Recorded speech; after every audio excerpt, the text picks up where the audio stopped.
With this alien costume, I thought it'd be best to recreate some of my favorite xenomorph moments.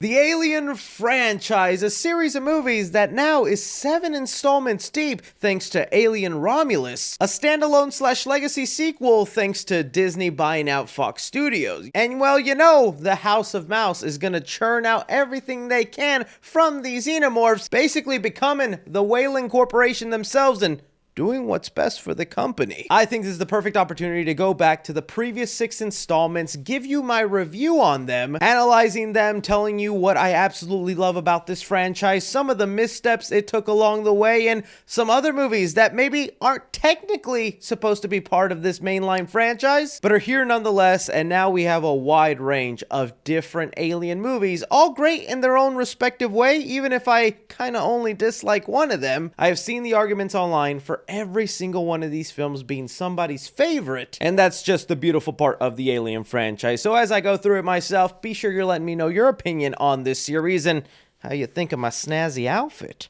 Perfect organism or no? And as a quick disclaimer before getting into the first movie, the Alien franchise is one of those popular series that has been talked to death online. So if you're really hoping for the most inside trivial facts about it and every little common known detail about the movie, because a lot of these sequels tend to have hellish nightmare production stories, I'll touch upon a few facts, but at the end of the day, the thing that'll make these videos unique is just my own personal opinion. So sorry if these aren't the in-depth bullet point by bullet point of trivial facts you're hoping for. There's like 1,000 other videos on YouTube that could give you just that. But I promise you this, ain't none of those videos gonna have a chubby dude in a xenomorph costume twerking, hitting the gritty, and crawling on all fours just like a xenomorph would. That's the special love you get when you come to 3C Cringe Studios. So let's just go ahead and begin with the first Alien movie that came out in 1979, directed by Ridley Scott.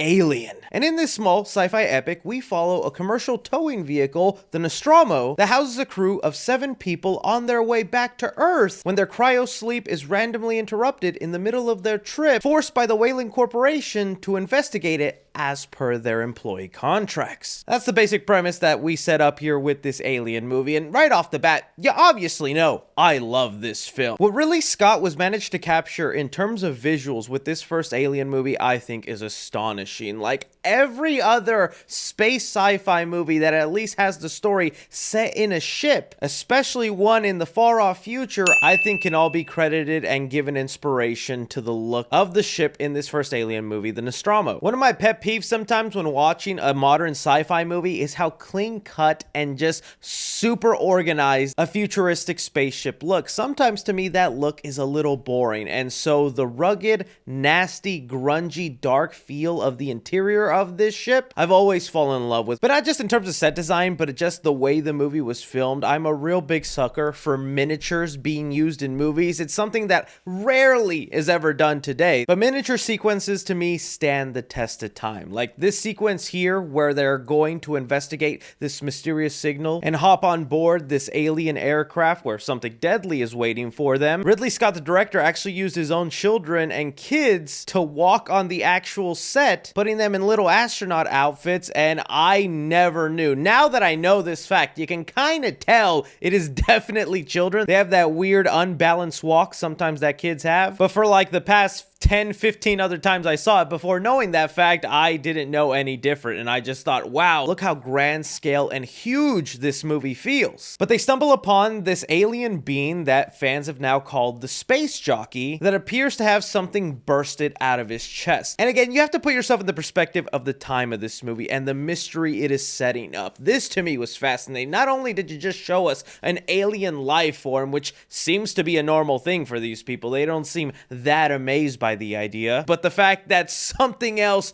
killed it, and for all you know, you could be the next person up. That's another thing I think Ridley Scott does really well in this movie, is building up a sense of mystery. Space, to me, is just as scary as the ocean. It's a vast amount of emptiness that we have barely explored, of course, space more than the ocean, but that unknown and stumbling across something that you're unfamiliar with, I think is a total freak out moment. But one of the crew members unfortunately gets a little too curious, stumbles upon an egg, giving us our first appearance of a facehugger in action.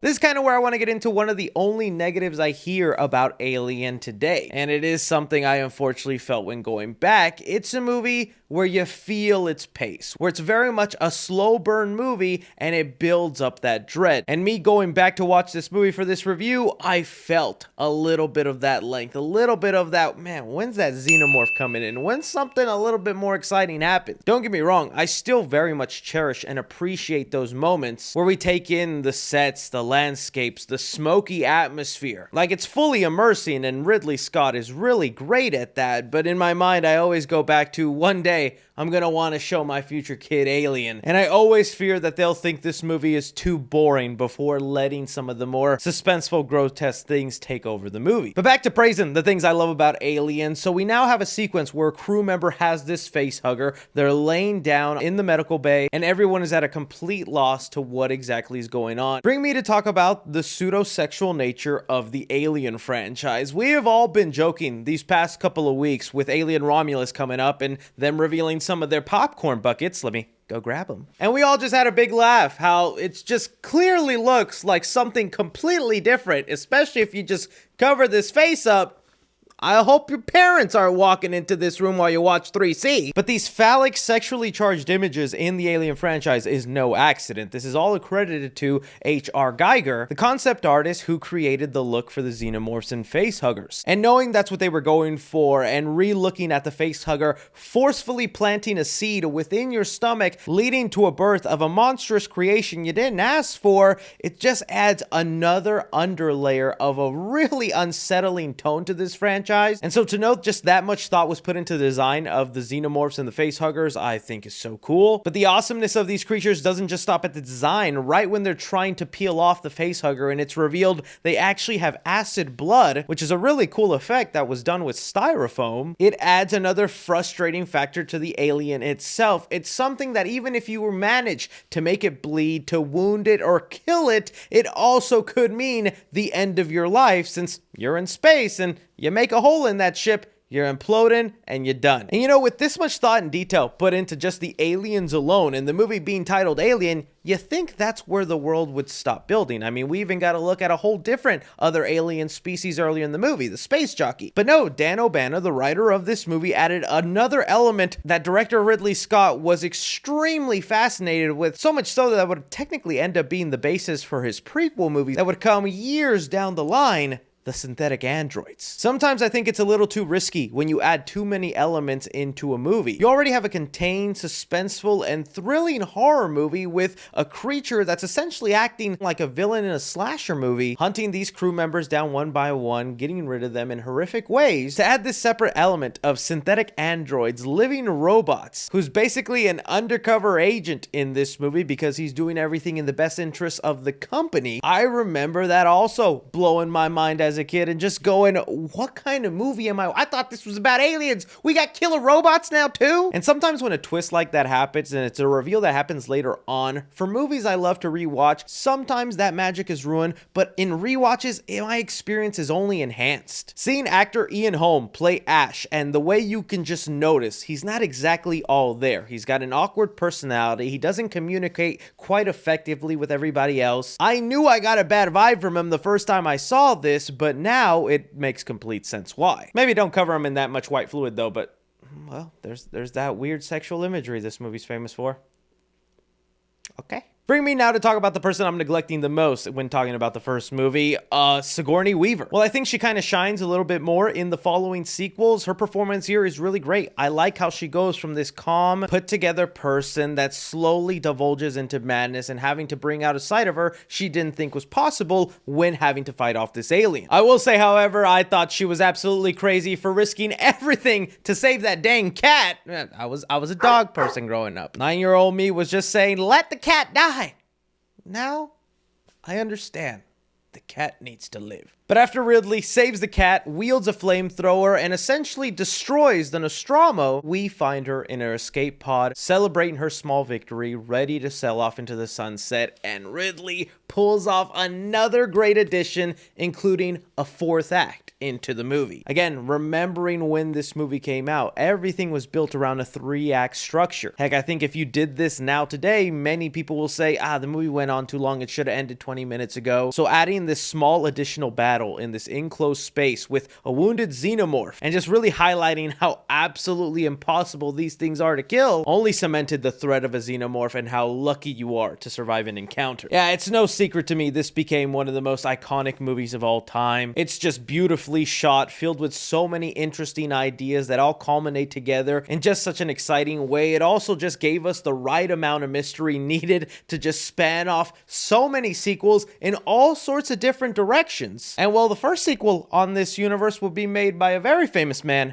Jimmy Cameron. 1986's Aliens. Now, this is the movie that is considered one of the best sequels made of all time, and James Cameron is pretty well known for that. Terminator 2, Aliens, Avatar. James Cameron is a man who needs no introduction and has never really had a bad movie in his career. And so with that in mind, James Cameron does what a great director should and expand and make a sequel bigger and better. And it was no easy task. You probably have heard about the nightmare it was to even make this movie. I highly recommend checking out the episode of Movies That Made Us, Season 3, Episode 5, where they detail the production hell that Aliens was. And it was mainly because at this time, James Cameron just wasn't an established filmmaker. Terminator hadn't even been released yet, and so this British crew that he was tasked to work with in Pinewood Studios just kept rubbing shoulders with James Cameron. And I know I said I'm not going to talk a lot about like behind the scenes facts and whatnot, but that has always been one of the most interesting stories to me about Aliens, because there's so many random little tidbits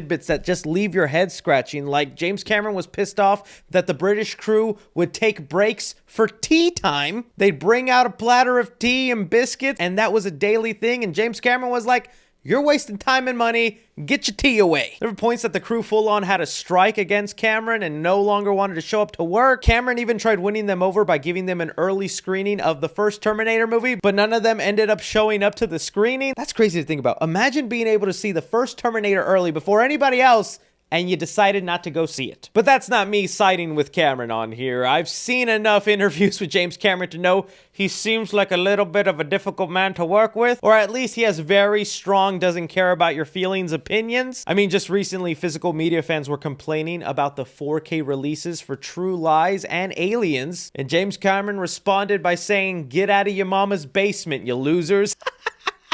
I'm paraphrasing, but that's essentially what he said. All that hellish nightmare for this movie to turn out freaking fantastic. Like, that's rare, you gotta admit. But this movie takes place 57 years after the end of the last movie. Sigourney Weaver returns, who has been in cryosleep along with her cat, and Ripley is essentially approached by the Weyland-Yutani Corporation and needing her help for a colony that they have lost contact with, and they believe the same alien creature she encountered is responsible, hoping that with her knowledge of the beast, they can somehow take back that colony. So Ridley is essentially paired up with a group of Marines to try and accomplish that mission. That's the basic premise here. There's a couple of other things working under the surface, but starting off, man, James Cameron did it. I like that he didn't exactly just copy the formula of the first movie, and he had already had in mind an idea to make a war movie in space and just thought Alien was the perfect opportunity to do that. And it's kind of crazy watching Aliens now in modern day, because so much of the imagery, the actors, the way things come off on screen is just giving Avatar vibes. Like, if you told me these are the same Marines that also happen to work on planet Pandora and the Avatar universe are all in the same world, I'd fully believe you. But I really love Aliens for its bigger cast and more memorable characters than the first movie. You have Michael Biehn, who plays Hicks, although I'll just always remember him as John Connor's dad. A.K. Kyle Reese, he's just one of those actors I saw a lot growing up that I'm like, I want to be as cool as him when I grow up. Bishop the Android, I also had a liking to. Of course, you're skeptical of his alliance because of the code synthetics follow, doing what's best for the company. And I'll admit, I I was devastated when I got older and found out Private Vasquez isn't even played by an actual Latino woman. She's played by actress Jeanette Goldstein, and you know, I won't linger on that too much. I will just say though, her character is the perfect example of movies always had strong women. Cameron was good at that, a la Sarah Connor, but because there were no loser YouTube channels to tell you everything was woke, nobody complained. You just enjoyed the strong female characters. But as our heroes now gear up and get prepared to go on a planet to essentially be ready to fight these xenomorphs, I want to go ahead and again praise just how awesome everything looks. Although I was mentioning a lot of this movie does feel Avatar-ish in terms of its tech and characters,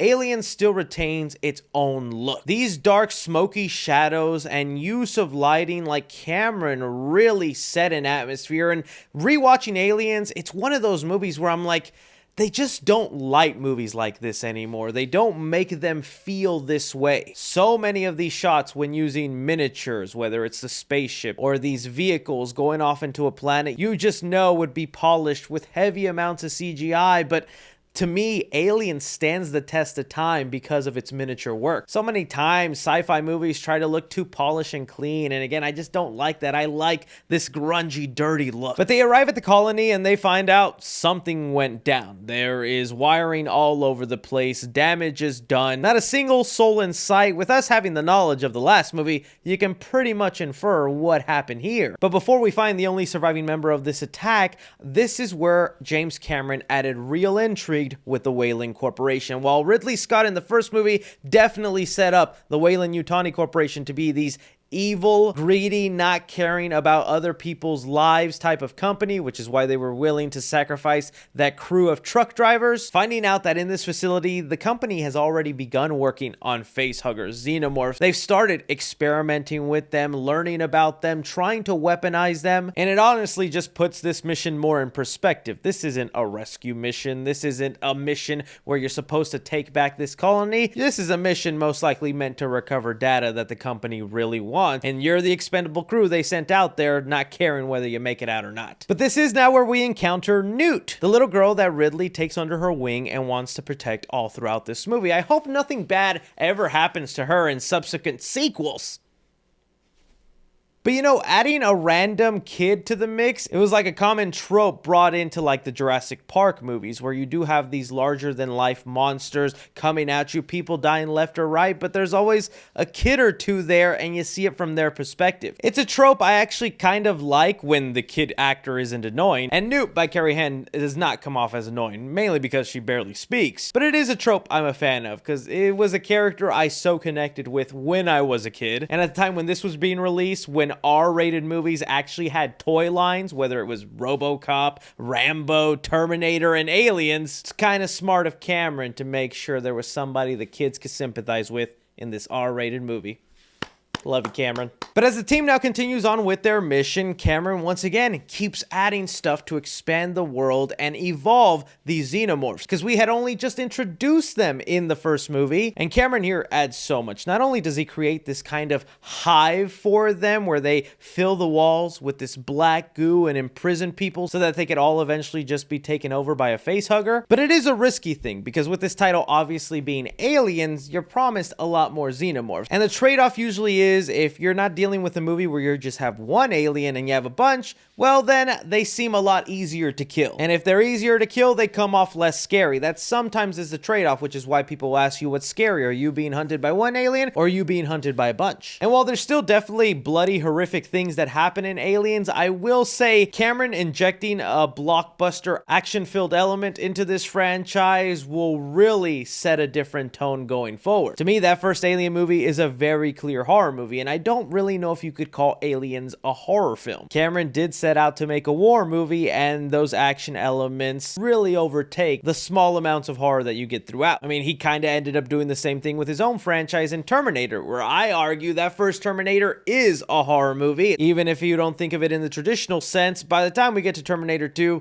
I can't really argue about that one being a horror movie. It's definitely a blockbuster action film. But I don't mind losing the horror elements as much because the xenomorphs just look absolutely amazing. All the costumes, the slimy looks of them, the way they go after people, wow. I mean, extra added bonus points, Mr. Cameron, for having almost like 15 minutes of this movie filled with red lights.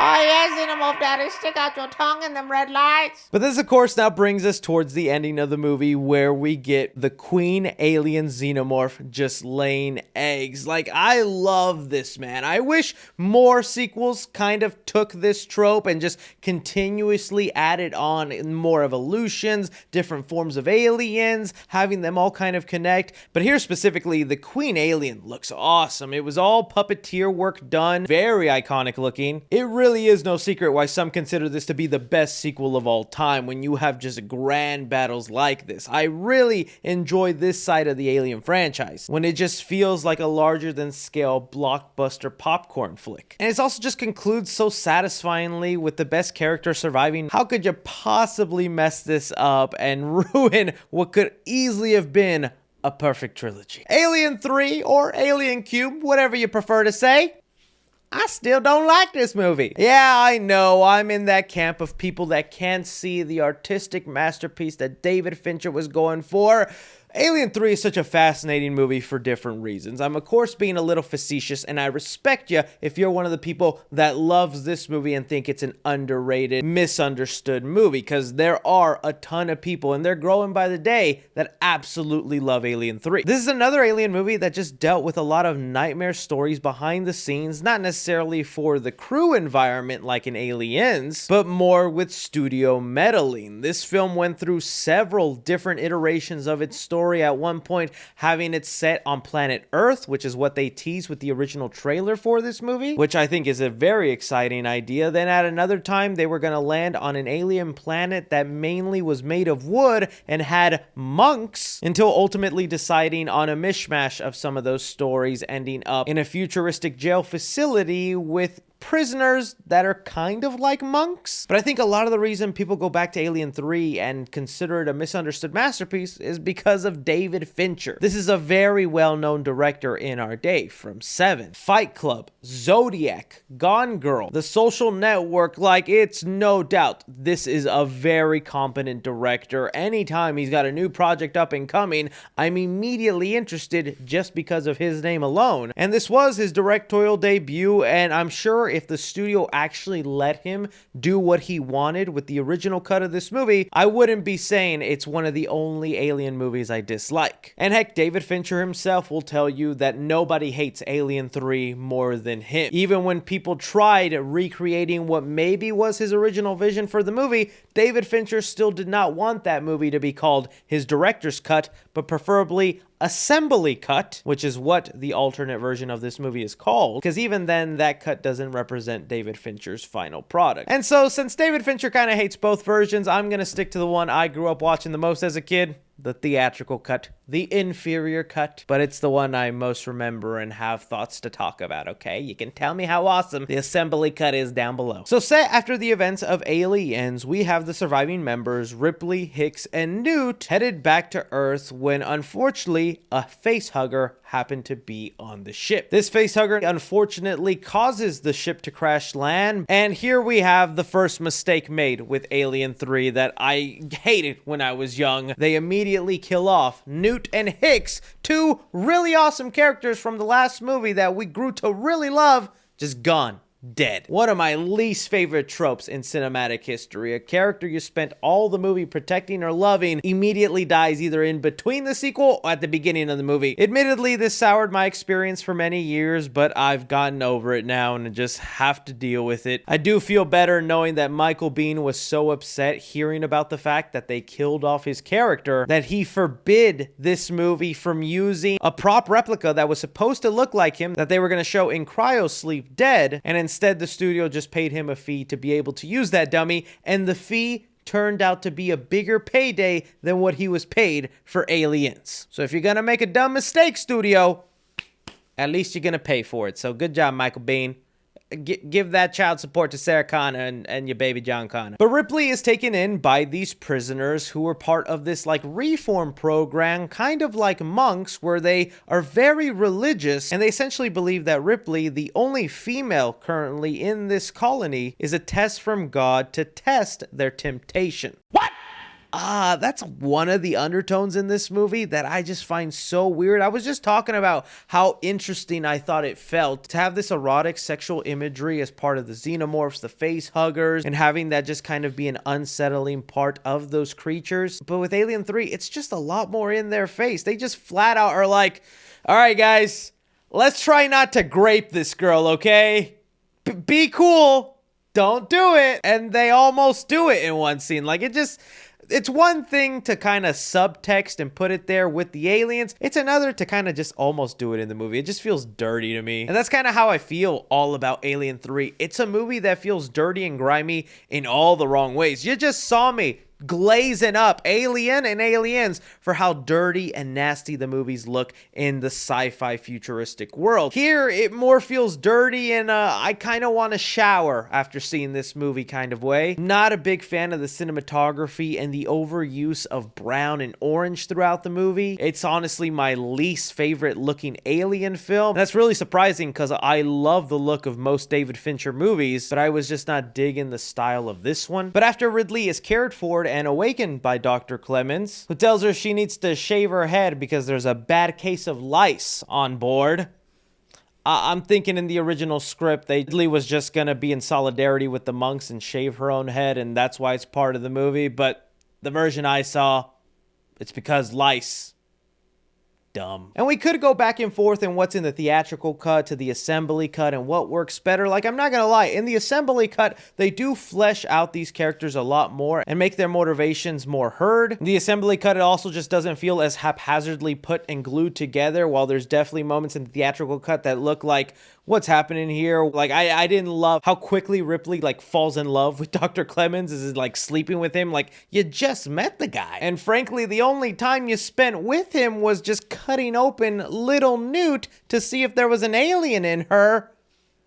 What was horny about that, Ripley? Which, by the way, that pissed me off as a kid. I'm like, not only are you gonna kill Newt, but you're gonna take it a step further and just cut open her body? It felt so disrespectful to me. One thing I do love from the theatrical cut as opposed to the assembly cut is the choice that the face hugger planted his seed in a dog as opposed to an ox. In the assembly cut, that's where it comes from, and I think that's so odd because I thought the assembly cut was supposed to be more in line with the vision of David Fincher. But from everything I've read, David Fincher was the one that wanted the xenomorph to plant his seed in a dog because he really wanted to show a different kind of xenomorph in Alien 3, a more animalistic one that's always running on all fours, not really standing up on 2 feet. And again, that's one of the main reasons why I don't pay too much attention to the assembly cut, because it's not really David Fincher's true vision. It's just a mishmash of things that kind of make the movie make a little bit more sense. But I do think that dog scene is absolutely brutal. That is one positive I will say about Alien 3, is it's still very violent. It is bloody. It is grotesque. I felt so bad for that doggy. But as a fan of the Alien franchise, that's a concept I love. A xenomorph becoming a hybrid of a dog and taking on more animalistic instincts. That's something I think sometimes gets lost in the Alien world. If you go back to the very first Alien film, the space jockey's body clearly resembles that of a xenomorph, down to the rib cage, the shoulders, even the arms. And so it felt like the xenomorph had taken traits from that space jockey and it's evolving, collecting traits from other people it connects to. And they don't really touch upon that again until a much further movie, but even then barely. Here, at least with Alien 3, David Fincher was attempting that, okay? It came from a dog, so it's gonna act a little bit like a dog, like an animal. And I actually do like the look of this xenomorph. I'm not gonna say it's my favorite, but I do dig the design of it. And since that thinking came from David Fincher, it's stuff like that that makes me wish the studio just let him do what he needed. Because when David Fincher does what he believes in, it becomes some of the most iconic things of this movie. Like this moment in the infirmary where Ripley is up against the wall and a xenomorph is just coming at her. It is by far the most iconic image, not only in Alien 3,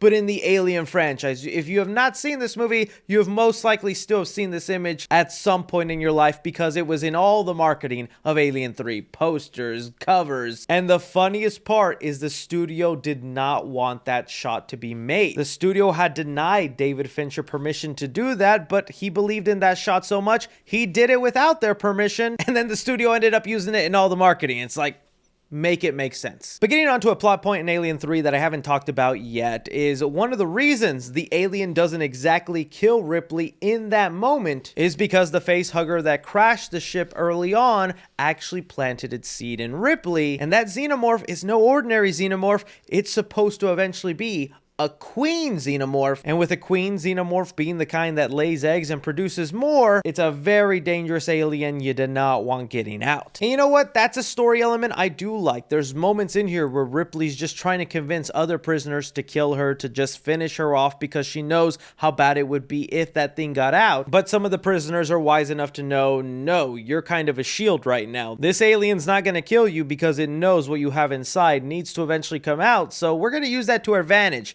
And by use that to our advantage, I mean I'm gonna sacrifice myself randomly and for no reason at the end of this movie when you could have been doing a lot of the more dangerous things.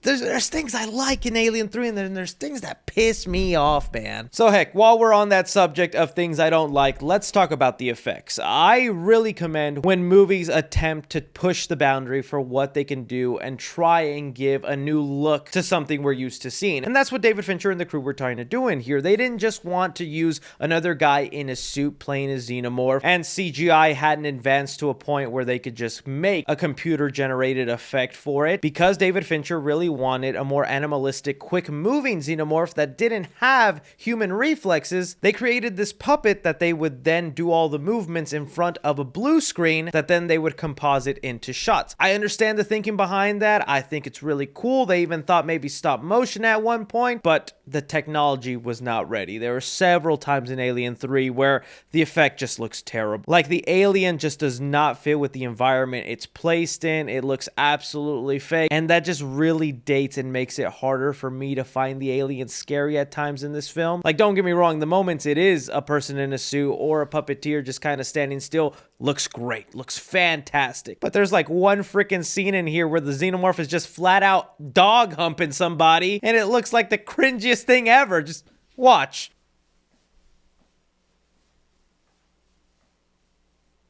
That's exactly what it looks like. But this all brings us to a finale where it's coming close. The xenomorph is about to pop out, and Ripley is having to make a choice. I have to sacrifice myself because this thing cannot be let out on the world, even more so under the hands of the Weyland-Yutani Corporation. And members of the corporation do show up, some believing a human bishop. Those kind of fan theories I think are always fun. Is this a synthetic android? Is this the real guy? We might not know, but I think this looming presence of the company always wanting to be involved with these xenomorphs, that's an element I do like of the franchise. And although I was disliking most of this movie, I actually am fine with Ripley sacrificing herself at the end of this. I prefer the cut where the chest burster does come out of her right before she hits the fire pit. While it's kind of a sad and depressing way for her character to end after everything she's been through, I think this is the only place to go. And I mean, even Sigourney Weaver had it in her contract. She'll come back for this third movie if you kill me. But little did she know they'd find way more creative ways to bring it back,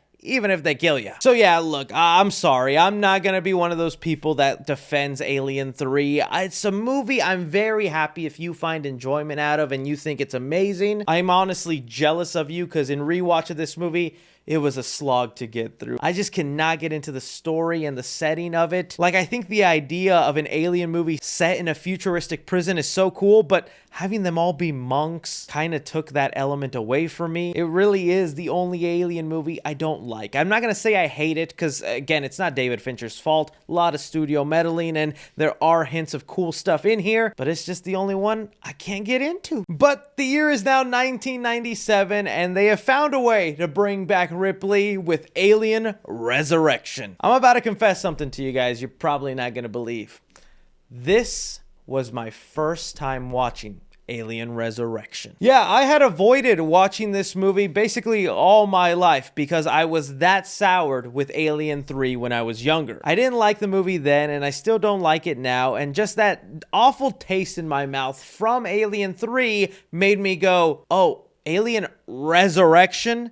When has there ever been a good movie with the tagline Resurrection? Plus, I did have the knowledge of knowing that they bring back Ripley as a clone. And just that idea heard out loud before seeing the movie, I thought, don't even get it near me. Get that thing away from me. Bad touch, stranger danger. But it is now my job to watch movies and discuss them with you, so it was finally time for me to watch Alien Resurrection, and I did see this is a movie that is at the bottom of a lot of fans' lists. When doing a lot of these rewatches, I like to see what other people's opinions are of certain movies, and Resurrection is usually the movie that is named the worst, even more than Alien 3 sometimes. So honestly, I was dreading having to see this movie, and now I have been lied to my whole life. Why is this movie fantastic? I'm not lying. I love Alien Resurrection. I can't believe it took me this long to see it. It's definitely an Alien movie with its flaws. It's not perfect. I'm not putting it up there with Alien or Aliens, but seeing the amount of hate this movie gets online, why? It is not as terrible as some people out there are making it seem. This is a pretty damn good Alien movie. So with the opening of Alien Resurrection, we are treated to a facility and a cocoon that is housing Ellen Ripley. Now this clone is actually named Ripley 8 because it's the 8th attempt at cloning her, which honestly just feels like a waste of time. You got the Lakeshore Strangler there with you, and that man knows voodoo and how to come back to life over and over again. Tell him, Chucky. I always come back. Okay, yeah, maybe Brad Dourif, the voice of Chucky being in this movie, gives it a couple of points up, okay? I love Chucky. What can I say? But for years, although I thought this explanation of cloning Ripley was a ridiculous excuse to bring Sigourney Weaver back and probably setting up a terrible plot, I love everything they do with this cloning plot. So the reason they clone Ripley is because they want to try and also replicate the queen xenomorph that was in her belly when she died. And after this 8th attempt at a clone, they do that successfully and are able to take out the xenomorph within her body. But they take the cloning so much further than that. There's so many awesome angles to this. Like for one, just the scene of her kind of waking up out of this plastic wrap, kind of coming out of a xenomorph egg, is some really cool imagery. Heck, even the outfit Ripley wears for the majority of this movie is supposed to kind of resemble the body of a xenomorph. There's a reason that vest she's wearing has these elongated circles on the shoulders. And even if you look at Sigourney Weaver moving throughout the film, she's kind of acting like a xenomorph. And all this imagery is important because with them cloning her, she also inadvertently got a little bit of xenomorph DNA inside of her, to the point that even her own human blood is acid, just like a xenomorph's. And if you remember, I said in the last movie, Sigourney Weaver was like, you gotta kill me off in Alien 3 because I don't want to come back. The reason Sigourney was interested for Alien 4 is because she would be essentially playing a different Ripley. And we see that with the crew members being added on into this movie, this group of mercenaries hired by this facility, mainly so that they can bring in test subjects for them to create little face hugger seed planters, which I did think was a pretty messed up scene in this movie, where you have those people just strapped down waiting for a face hugger to latch onto them. That's another thing I really liked about Alien Resurrection is the setting we're in this time around. This research facility filled with scientists, even if Brad Dourif is acting a little cuckoo and weird and wanting to kiss these xenomorphs, peeling back the layers on what they're trying to do with these aliens, train them for combat, tame them, although that's like a stupid thing to do. Because I'm so fascinated with the Weyland Corporation part of the Alien universe, I like seeing this side of things. But the mercenary crew members do not trust this version of Ripley. They think because she has alien DNA in her, she must be one of them and she can't be trusted. And yeah, since this was my first watch of Resurrection, I didn't know at times whether Ripley was on their side, against them, or exactly what she was thinking. But part of me didn't care all that much because I love this superhuman version of Ripley who can just shoot hoops at any angle and even could take on flat out stab wounds to the hand. Like, this is kind of an awesome version of Ripley. I can't believe I thought the cloning stuff was gonna be stupid. But I guess with that, I will get into the biggest criticisms about this movie, and a lot of it comes from Joss Whedon's campy writing. Now, I know in today's day and age, Joss Whedon isn't the most beloved person. He's been found out to be kind of a dick. But separating the art from the artist, you could tell in his work he's got some sort of sci-fi passion, whether it's with Firefly, Buffy the Vampire, Avengers, and Alien Resurrection. All these ideas are so interesting, fascinating, but I think all of that gets ignored and people trash this movie because of the Joss Whedon humor. And if you don't know what I'm talking about, Joss Whedon is responsible for some of the over-comedic stuff that happens in the MCU nowadays. That Marvel humor people make fun of, Joss Whedon implemented into the first Avenger movie. People absolutely loved it, and they've been trying to replicate it every single movie ever since then. And you get those moments throughout Alien Resurrection. Like, I was joking about that basketball scene, but that's in there. Brad Dourif trying to kiss the alien. Winona Ryder in the background trying to take a sip of stuff, holding boxing gloves. I mean, Ron Perlman's entire character is just one giant comedic relief, but I do love the cast in here. It's kind of movies like Alien Resurrection that remind you why Ridley Scott's tone and keeping a lot of this stuff serious really helps you take the movie seriously. A lot of these more comedic out there moments make the film feel more campy and goofy, and I think sometimes that overshadows the cooler ideas this film was trying to present. Like, a real standout scene for me is the moment where Ripley 8 finds the room with her other failed clones. That's a really powerful, kind of deeply moving moment for the movie. It shows you the real true evil of the company, how far they'll extend their plane of God just so that they can get their precious xenomorph or do things that maybe shouldn't be within their creation. I thought this was actually pretty horrifying outside of the scary aliens in this movie. The other giant highlight for me with Alien Resurrection is the set pieces. We get this really awesome underwater scene in the movie that I didn't even think was something I wanted to see, is aliens underwater. We got a little bit of an alien in water in Aliens, where Newt is being hunted down by one, and yeah, that's a really cool scene, but to actually get a full scene with our actors swimming away and these xenomorphs, a perfect organism that's supposed to be deadly in any environment, I thought was really cool. Seeing the missiles underwater, characters throwing grenade launchers, ricocheting them off onto facehugger eggs. I don't see how people see everything I'm seeing and go, yeah, worst movie of the Alien franchise. Like, even the suspense that is built with the one character who is in the wheelchair that is having to take on the back of another while an alien's crawling up to them, like, that was a really great suspenseful moment, and it all builds up to Winona Ryder getting shot down and what I thought was dying. I was so surprised and shocked by this moment, man. I can't believe I've never seen this. I really thought she was dead and gone. Turns out she was a flippin' synthetic android. Oh, hot doggy, they did the twist again. You know, some movies hate when they retread old plot points or old twists. You know, having us go from not knowing she was a synthetic android really resembles the twist reveal of Ash in the first Alien movie, but it's for completely different reasons. While Ash, you can rewatch that first Alien movie and totally go, yeah, this boy's a robot. Like, this guy isn't real. He's acting real strange. I didn't feel that way with Cal. Like, she seemed very human to me, and I even liked the feud she was having with Ripley 8 about wanting to get rid of her because she didn't know whether to trust her, and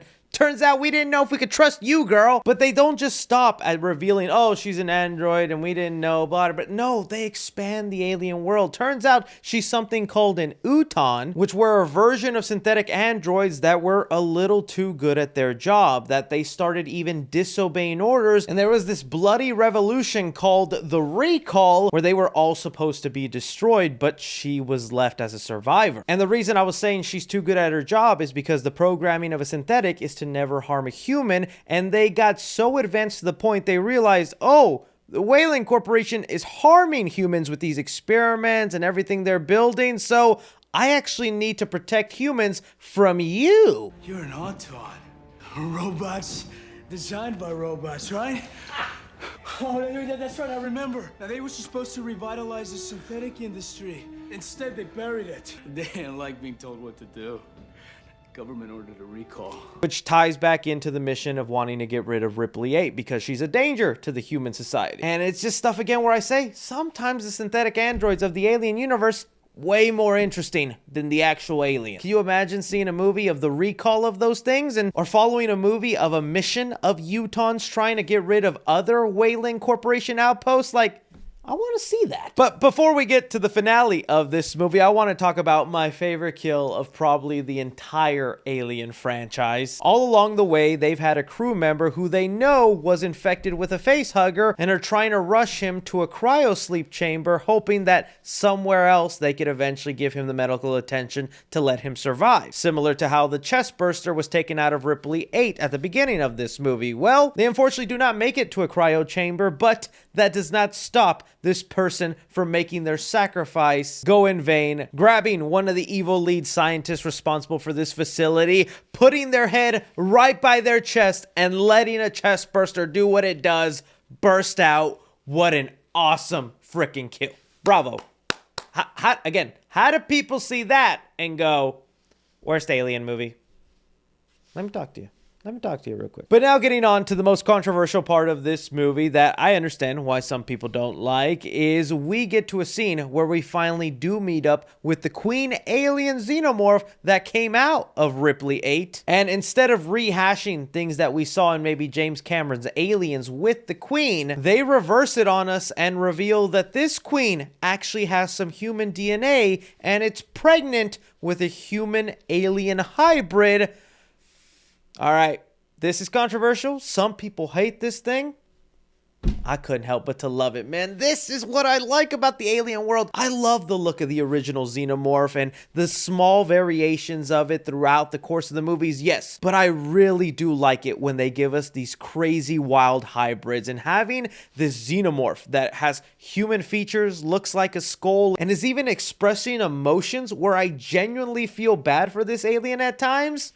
Brilliant. I love this. It's a little corny that it sees Sigourney Weaver as its mama. Like I was waiting for it to start saying mama like the mutants from TMNT 2. Mama. But I think it's a really cool expansion of the Alien universe. It's bringing something new that we hadn't seen done before. It's taking a big swing and risk. This whole movie was a lot of big swing and risks. Cloning, different types of synthetic androids, human alien hybrids. I'm sounding like a broken record, but it's crazy to me that people don't like Alien Resurrection because all the negative reviews I'm seeing for Alien Romulus are people saying they don't do anything new in that movie. It's just doing all the same stuff from the other Alien movies, and those same people will have Resurrection at the bottom of their list, a movie that tries to do so many new things for the alien world. But getting back to the crazy design of this alien-human xenomorph hybrid, I do like the face. The body I could do with or without. One crazy thing I did learn about it, though, is that it was supposed to have male and female genitalia, and they were so close to putting it in the final cut of the movie, but last minute they digitally removed it. And there are photos of it you can look online. I'm not going to show it here because this video would probably get demonetized, so instead,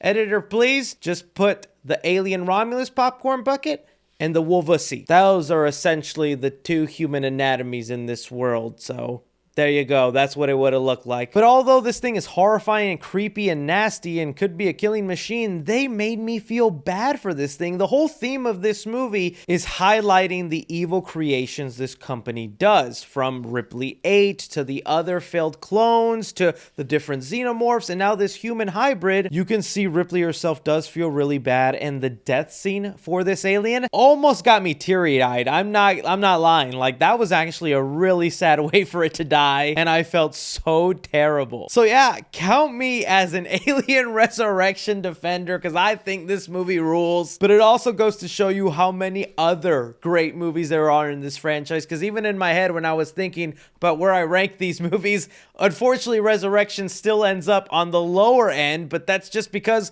a lot of these other sequels just hit that high note. So I understand why it ends up still going at the bottom of the list, but I don't think this is a bad Alien movie. Diving us now into what is probably the most controversial movies in the Alien franchise, Prometheus and Covenant. Ridley Scott finally returns after having directed the first Alien movie. It was said ever since he made that first film, he's always wanted to expand the world further, specifically on the space jockey side, giving you answers to who they were, where they came from. And although he maybe had the opportunity to direct a couple of Alien sequels, it wasn't until 2012 2012 that he got to finally do what he wanted. And here is where you'll find a real divide. I mentioned after the first two Alien movies, Alien 3, Resurrection, Prometheus, and Covenant, you are now in a divided line of people who love or hate the movie. But that divided line is a little bit more passionate when it comes to Prometheus and Covenant because it does a lot to ruin the mystery of the Alien universe. There are things that people felt should have always just remained a mystery. It's much scarier to think about who was this space jockey, this alien creature, and the fact that there's possibly other alien races that are also being attacked by xenomorphs, or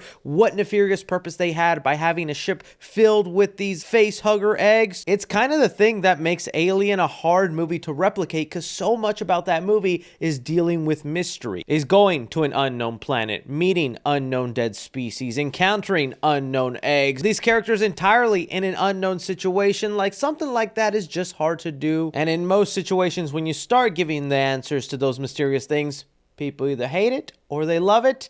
I am in the camp that I actually really do love these next two movies, but I also feel like they have ruined the perception of the franchise in a lot of ways. And I'll elaborate with what I mean by that, but for now, let's hit play on Prometheus. So the movie opens up with landscape shots of an unknown planet where we see an alien race by a waterfall. We now know these aliens to be named engineers. One of them undressing to reveal their luscious baby diaper and perfect body, digesting some black goo and deteriorating bit by bit, seeding this planet with the material needed to create life, essentially giving us the origin for Earth. Now, that is a lot to take in, and very few people understood that opening from watching the movie to even after it ended. This is also one of the many issues of Prometheus. There is a lot of grand, major, big ideas, and if you want answers to those ideas, you better be willing to look up a bunch of interviews with Ridley Scott, look at some deleted scenes, fan theories online, because only then would you really understand the full picture of what this movie's going through. Because to this day, people still don't know that's the purpose of this scene, is that this engineer is basically what causes life on Earth. This alien made the sacrifice to give up himself just so that we can have a planet full of people. Bringing us forward many, many, many years later to where human civilization is now advanced and is trying to seek out the answers of where does humankind come from. And this is where we're introduced to some of our major characters of the movie, Elizabeth Shaw and Charlie Holloway. They stumble upon a couple of cave paintings that no one has discovered before with similar markings, a pattern of stars that they keep finding in different civilizations across the Earth, making it seem like this might be the answer to who their gods are. And that's kind of like the whole point and basis for Prometheus, is honing in on where do we come from, the answers to life, and why maybe getting the answers to those questions can be extremely scary. And I'm not gonna lie, to me, that is kind of what makes these movies so fascinating to me, because I do like that idea, and I kind of do like those theories that maybe we came from aliens. I've always thought that as a kid, that maybe we were just a planet and we were some sort of science experiment for alien beings, and every time they come and visit, they're just looking at us guinea pigs, making a checklist, and then going back to their high civilization. So personally, I just always am so drawn to this idea that Prometheus and Covenant try to explore, but although I am very fascinated, intrigued, and on board for this idea Ridley Scott has, it feels so out of place and random to then be alien movies. That could be one of the explanations for why this film isn't called Alien Prometheus, because Ridley Scott's entire purpose with this series is to spin off from the Alien franchise and become its own thing. He had much bigger and grander ideas than the xenomorphs, and yeah, watching these next two movies, the xenomorph is the least interesting part of these stories. Not just the least interesting, but it's the most minimal story plot point. Like, the xenomorph is a minor subplot in these movies, and is why in my mind I kind of don't consider Prometheus and Alien Covenant to really be alien movies. More on that in a sec, but back onto the plot here. We are then introduced to the android that is looking after the crew members seeking out this star system to get their answers, David, played by Michael Fassbender. And David, to me, is by far the most exciting, fun, intriguing part of Prometheus and Covenant. The first 3 minutes of his introduction, where he's going around checking on the crew members' dreams, just doing random stuff on the ship, where they're playing basketball, watching movies, learning about mankind, even dyeing his hair and eating. I don't know why androids need to eat. Is that really ever explained? Is that their fuel source? It's all kind of in part with the thing that makes David so interesting, is that he was built to be very human-like. And it's kind of one of his major flaws, because you can almost tell he yearns to be liked or to be accepted as one of the humans, and you kind of feel bad when then the other people start waking up and they just treat him like what he is, a robot that shouldn't have any feelings. And honestly, one of my favorite bits of this movie is kind of the tension David shares with one of the crew members on board, Charlie Holloway. Throughout the course of the movie, he's just very harsh on David and is always questioning his decisions, telling him, why you putting on a suit? Why you doing this? You're kind of freaking me out. You're acting a little too human. But it's a specific scene where he's talking to David and David's asking him, well, why are you so interested to find your creators? And Holloway just lets him know, because I want to know why we were made. Why are we so special? What is our purpose in life, you know? And David flips that question on him. He's like, well, you guys made me, so what are the answers to those questions pertaining to me specifically? And he gives him such an awful answer that probably hurt David, telling him, we made you because we could. Why do you think your people made me? We made you because we could. David throwing that back in his face, saying, well, what if your gods told you that same thing? How disappointed would you be? And to me, again, all of that, such grand higher thinking I love in the Prometheus series. Nothing to do with the xenomorph, but fascinating on its own as a sci-fi tale. Leading me to what a lot of the negatives concerning Prometheus are with a lot of people. Now, we've had all this buildup. We've met the characters. For the most part, I think we have a nice round of people. We have Idris Elba in there playing Jank. You have Charlize Theron playing Vickers, who's kind of like the company person, just trying to make sure everything is going to plan. Honestly, just like great actors in their roles, but because Prometheus at the end of the day still has to make connections to the Alien franchise and be this prequel that maybe gives you answers to things in that first Alien movie, you can feel Prometheus battle from being this higher thought-provoking sci-fi tale with then, oh, aliens, gore, nasty slasher kind of movie. So with that, you were given actually a lot of characters who make just the dumbest decisions and are so annoying, because that's unfortunately just a common trait in slasher horror movies. And yeah, the two scientists who go wandering off on their own, Fifield and Milburn, are some of the dumbest in the bunch. I also hate the part where as soon as they find out that the ship is breathable, they just take off their helmets, where I'm like, again, even if we're not dealing with aliens, contaminant, diseases, flus, other things like that, you're scientists for Pete's sake. But even with that said, once those dumb characters start dying off one by one, and Ridley Scott gets pretty gnarly and violent with these kills, and that's an aspect of Prometheus I do really enjoy. Although it feels deadly serious at times, it still keeps together those horrific kills that the franchise is known for. But now focusing on the other controversial aspect of Prometheus that a lot of people disliked, is finally answering some of those mysteries from Alien. So we find out this giant space jockey that people had speculated for decades on, had their own fan theories, wondered about what it is, to be eventually revealed that it was actually all a space helmet, and that's not what they looked like, that there was actually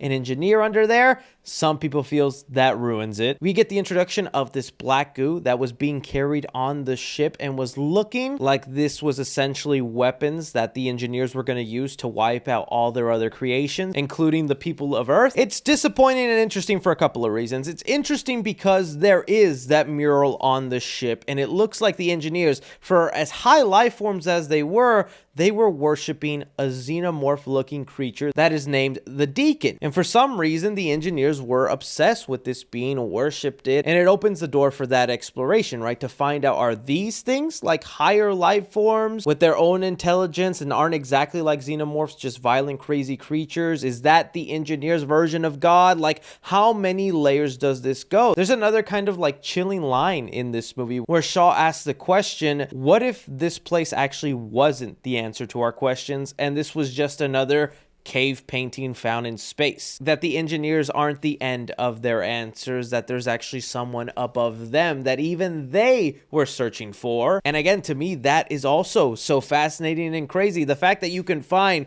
these things that made you, that built you, but even they are on the search or on the lookout for their god. But I think it's because Prometheus and Covenant have to eventually get to the point that they're setting up for Ridley Scott's original Alien, that a lot of this higher thinking and crazier stuff that they could have done gets held back because at the end of the day, you're trying to sell to Alien fans and there's not much alien, xenomorphs that is, action going on. Bringing me now to the best scene of Prometheus that I loved. So David is also fascinated with this goo and trying to understand it and how it works. He decides then to poison Holloway, the one crew member that's been a dick to him the entire time, as his little guinea pig to see what would happen if he ingests the goo. And just like the engineer we saw at the beginning of the movie, it starts to deteriorate his body, mess with his DNA, and just kill him bit by bit. It's kind of horrifying and sad to see, especially whenever they have to burn him alive and his wife has to see that happen. Unfortunately though, the night of him getting infected, him and his wife did sleep together and with his DNA being altered, implanted her with what is essentially an early form of a face hugger. And this leads us to a really crazy scene where Shaw then decides, I need to get this thing out of me, if not it's going to kill me, where she hops into this advanced medical machine they have to perform an emergency C-section and get this thing out of her. And that entire sequence, I loved it, man. It was gruesome, horrifying. It was a new spin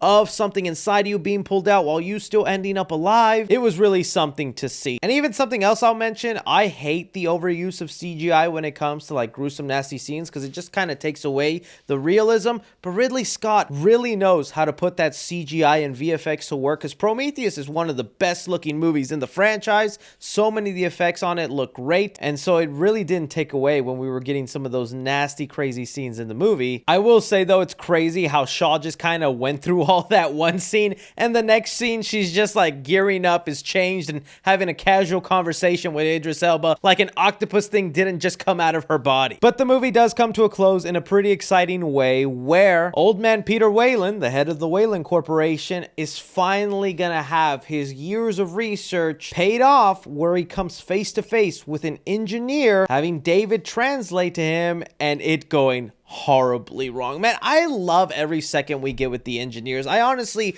want so much more of them because I think they are such fascinating creatures. But there is something absolutely funny of like coming face to face with what you think are your god and it just demolishing you and killing you without hesitation. The Prometheus crew then being informed by Shaw, who realizes this guy is about to go to Earth and kill everybody on it with this space goo. If we don't take out the ship, there's not going to be a home to go to, having the remaining members of the Prometheus crew just crash into that ship, bringing it to the ground. Shaw does get a final battle with an engineer that is just kind of awesome, seeing that octopus kind of manhandle him and trying to inject him with one of the first xenomorphs. This leaves Shaw and the head of David to be the only surviving members of the Prometheus mission. Shaw then using David's knowledge to steer one of the ships and head off to the engineer's planet for answers, having the movie end with an engineer giving life to one of our first ever xenomorphs and cutting away. And look, I'll admit, the first time I saw this movie, I was extremely mixed. I didn't know if I liked it or I hated it because there was a part of me that knew this is connected to the Alien franchise, so I would like a little bit of Alien in it, and that was such a minimal background part. But over the years, I've grown to like Prometheus more and more on every rewatch, and I don't mind the Alien stuff being in the background. In fact, I want more of the engineers, that planet. I want to see Shaw's mission, them going to the engineers and seeing if they can communicate with them, find out more about them. But unfortunately, when this movie came out, although it became the highest grossing Alien movie ever made, which blows my mind, the movie that doesn't even have Alien in the title is the highest grossing Alien movie ever made, there was a lot of fan complaint about not enough xenomorphs. What is all this? You ruined the mystery. This doesn't feel like Alien at all. What are you doing? And in times like this, I understand wanting to listen to your fans and maybe giving them a little bit of what they want, but it feels like the studio and Ridley Scott just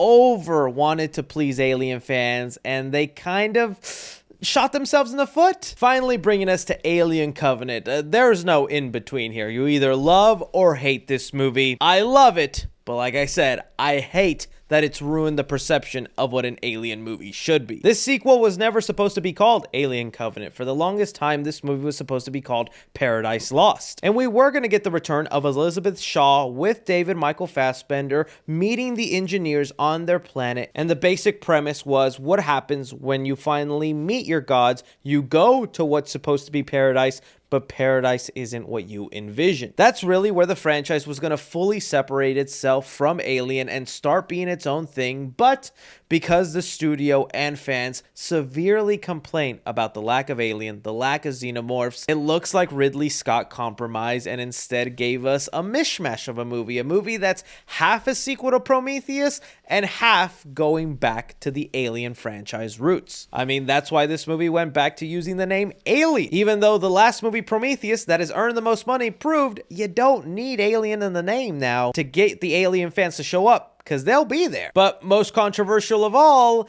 is crediting the creation of the xenomorphs to David the android, and that right there has got a lot of people upset. But opening up the movie itself, we start off with Michael Fassbender meeting his creator, Peter Whalen, years before he gets beat up by an engineer in Prometheus, where they again have a conversation that'll be the basis for the movie is, what is life? If you created me, who created you? The question of the ages, which I hope you and I will answer one day. All these wonders of art, design, and human ingenuity, all utterly meaningless in the face of the only question that matters. Where do it come from? It's honestly a beautiful scene, and it's the higher thinking side of the Alien franchise that I love, although I feel it's completely opposite of what Alien is. But meeting the crew for this time around, we're following a group of space colonizers who have their own synthetic android that looks like David, but this one is named Walter and is also a more advanced version that doesn't have all the creepy human qualities that David had and is much more of a good obeying synthetic. On their ship, they're carrying a bunch of people that are supposed to colonize a new planet, when unfortunately their ship runs into some issue and the main crew are needed to wake back up, except for one James Franco. That to me will always be the weirdest part of Alien Covenant. Apparently the captain of this crew was James Franco, and he was the main love interest for our new lead character, who is not Elizabeth Shaw, already another negative on your back, Alien Covenant. Instead, we get Catherine Waterston playing Daniels, who is fine, she's suitable in the role, but man, I really liked Elizabeth Shaw, and it sucks she's not in here. Well, at least nothing terrible probably happened to her. But yeah, James Franco was the lead member of this crew, and unfortunately during this weird turbulence that they had on their ship, his cryo chamber malfunctions and he unfortunately dies in his pod. But don't worry, we get to mourn good old James Franco through some old videos that Daniels watched that isn't weird at all. I just can't help but to watch Alien Covenant, and they're trying to make us sad for dead James Franco, and they play dead Franco videos, and I go, that's James Franco. Future filmmakers, please, if you give us a sentimental backstory to a character, don't make him a well-known face, especially a well-known face meant for being Goblin Jr. of comedies. So good. But this setback and worry does put the crew on some tension, and they're wondering if they should even hop back into their cryo chambers, fearing the same thing could happen to them, a fiery death, discovering there is actually a nearby planet that they can settle on, not the planet they originally had in mind, but it meets the checklist of being habitable enough to start their new colony, so they head for it. But they quickly find out this planet was not vacant. This was actually the home world to the engineers. Elizabeth Shaw and David arrived on this planet, and David decided to kill all the people on it using the black goo they were going to use on Earth. Now, okay, a couple of things on Covenant. For one, I still love that the franchise is bloody and gory. I would probably say Covenant is the most violent and nasty of all the Alien movies. I mean, the first crew member that gets infected with this black goo in the air that enters through his ear hole and has the white translucent xenomorph come out of his back, crazy scene. But again, because Covenant is battling between being a higher thinking sci-fi story and a typical slasher, you have those slasher tropes of stupid characters, like characters who trip over the same puddle of blood twice and maybe could have escaped their deadly situation if they weren't complete idiots. But even the second individual who has a xenomorph come out of them escaping through the mouth is pretty horrifying. But this is eventually then where they get saved by David. They're told his interpretation of what happened to Shaw and why he's stranded on this planet, although we know it's BS, immediately deciding to cut his hair so that he looks like his android counterpart Walter. And this here, the interaction that Walter and David have, such a fascinating, cool scene. They essentially have a whole conversation about the differences between each other. How the model that David was based off is no longer made because he was just too creepy, he made people uncomfortable, and the improvements that have made on Walter is that he's not allowed to create things, he's not really allowed to think for himself, and he obeys orders. And that's where David kind of teaches him how to play the flute, and it's all just like a giant metaphor for life and creation. And again, the most fascinating, interesting part about this movie has nothing to do with xenomorphs. And I know people love Prometheus and Covenant for scenes exactly like this, that provoke a little bit more thought, that go above than what Alien was, just a slasher in space with a xenomorph going after you. And that's why, although I love these two movies, I think they have ruined the perception of what Alien films are. It's okay to just be a movie about a deadly creature that kills people one by one in fun ways in space. Sure, there's other elements you can add and there's different things you can do, but Alien and Prometheus go far outside that typical alien trying to kill you and try to be much more than that. And I feel like stuff like this is now what some people expect from the Alien franchise, is to really get into thought-provoking, life-changing looks on life. And oh, also there's a xenomorph running around killing us. To me, it's almost like if you made Oppenheimer and you gave it a subplot where Michael Myers was going around killing people. That's what Prometheus and Covenant are to me. They're really well-made, executed, beautiful movies that eventually have to stoop down to a lesser genre, slashers or creature features, because that is the basis of what fans expect from this series. And so when we get to the part of the movie where we have to again answer those questions about the xenomorph, about the engineers, it really divides fans, because the xenomorph that we know and love, the one that comes out of the egg and the face hugger, and the one that we follow for most of the series, like in the first Alien movie, that specific xenomorph, that form and style and look of it, is all the creation of David the android. We see his little laboratory where he's kind of become obsessed with testing out different life forms, wanting to befriend these xenomorphs and treat them like it's his child. And sadly, it looks like he even killed off Elizabeth Shaw with these experiments. I understand why people hate that, because it's not that fascinating or interesting. It's what xenomorphs actually come from an android humans built. That's not really interesting, and also just goes against what xenomorphs seem to be. They're described as the perfect organisms, and that they're constantly evolving, perfecting themselves, jumping from host to host, taking their traits. But here you're actually telling us it was bioengineered and created to be perfect?